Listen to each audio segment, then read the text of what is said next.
E você já viu Missão Impossível Acerto de Contas Parte 1? Vamos comentar tudo sobre esse filme depois da vinheta com spoilers. Segura aí. Olá, sociedade de consumo pop! Estamos de volta, esse é o Mais Uma Coisa no canal 4 Coisas. Sou o Pablo Peixoto, o youtuber que mais trabalha no Brasil. Vamos falar hoje de Missão Impossível Acerto de Contas Parte 1, a primeira parte de 2 filmes. Vai ser um filme duplo. Possivelmente a gente fala porque nunca se sabe com certeza essas coisas. Possivelmente fechando a franquia Missão Impossível com 8 filmes. Esse é o 7º filme da franquia, uma franquia que vem de uma constância muito boa. Provavelmente é a franquia mais sólida que nós temos hoje no cinema. São 7 filmes com uma qualidade genuína e que aumenta, inclusive, conforme a trama vai se desenvolvendo e os personagens também.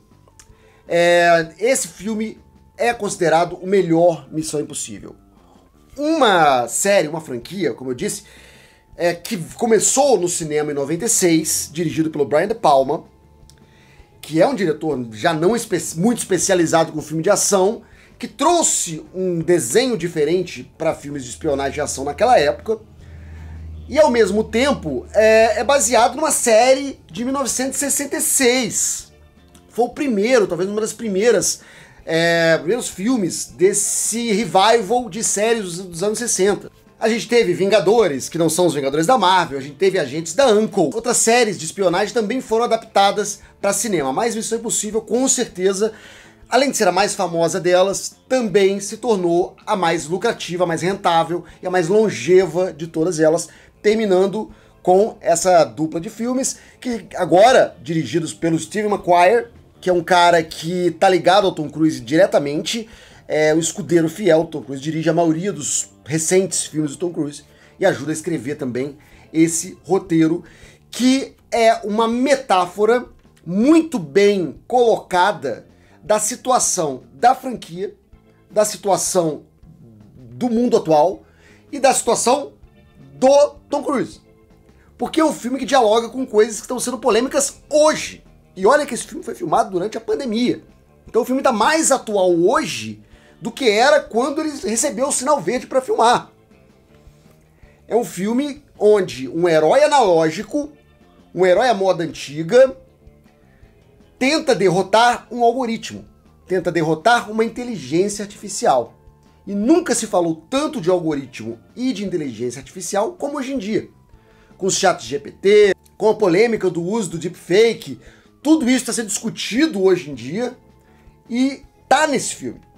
Esse filme mostra não só a franquia Missão Impossível tentando sobreviver à era digital, porque, como eu falei mais cedo, a franquia Missão Impossível é de 66, era de um período muito mais ingênuo, de Guerra Fria, o gênero espionagem era muito mais fácil de compreender e de fazer. Existia um lado bom, existia um lado ruim, existiam espiões do mal e espiões do bem. Nos anos 90, a coisa já dá uma misturada, fica mais complicado de você se localizar. Agora é completamente caótico, porque existem tantos vetores que não dá mais para você confiar em nada. E paranoia é uma expressão que combina bem com qualquer gênero de espionagem, para começar, e segundo, combina muito bem com Missão Impossível.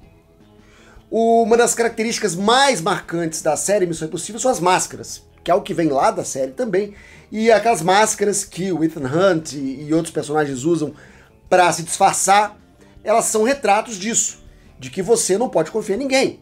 Quem você confia pode ser outra pessoa disfarçada. E fora isso, as intenções das pessoas podem mudar, o que também é um clássico da espionagem, os agentes duplos, os agentes triplos, o cara que finge que é alguém que não é, que é aliado, mas na verdade é inimigo.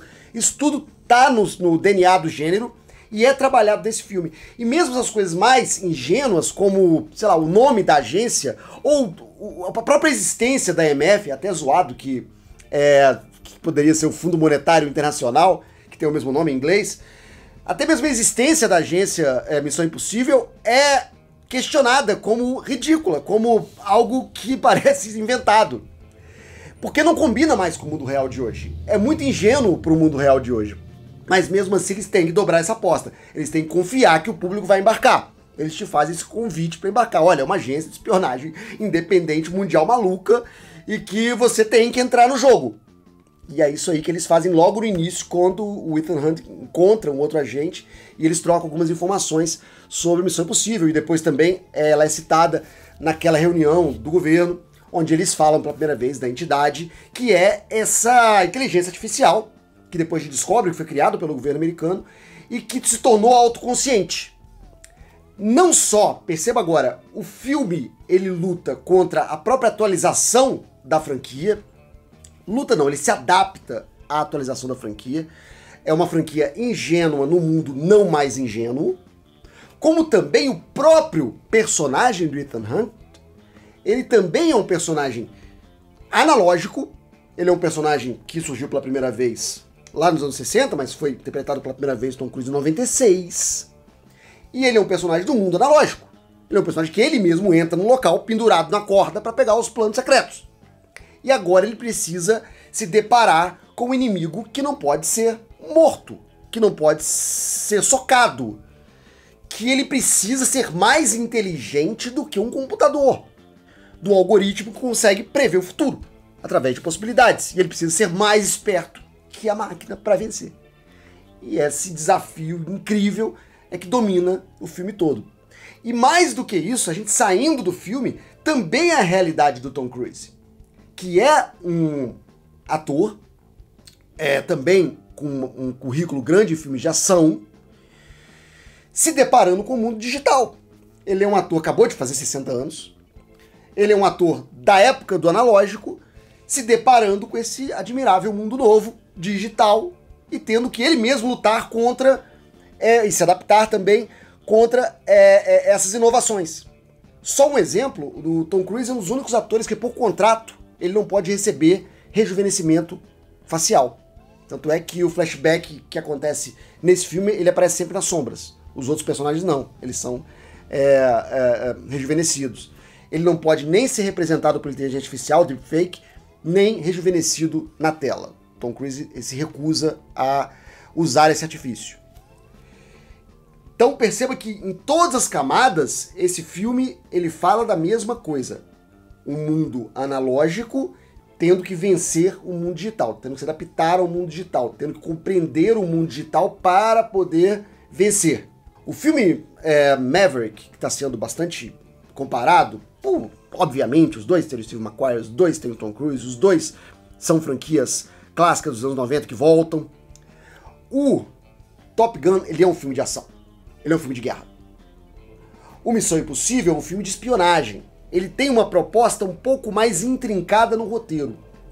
Então é possível que a história fique confusa para a maioria das audiências. E é mesmo. A história é complicada. Ela, do meio para frente, ela vai tomando camadas e mais camadas. Então o responsável é o mais responsável que o outro. Então tem um governo e uma entidade, uma coisa em cima da outra. E você pode ficar confuso. Então esse filme pode não ser tão atraente pela simplicidade que é o Maverick. E esse é um pouco mais confuso. Maverick é Star Wars. Passar pela trincheira, dar um tiro, sair a tempo. É isso aí.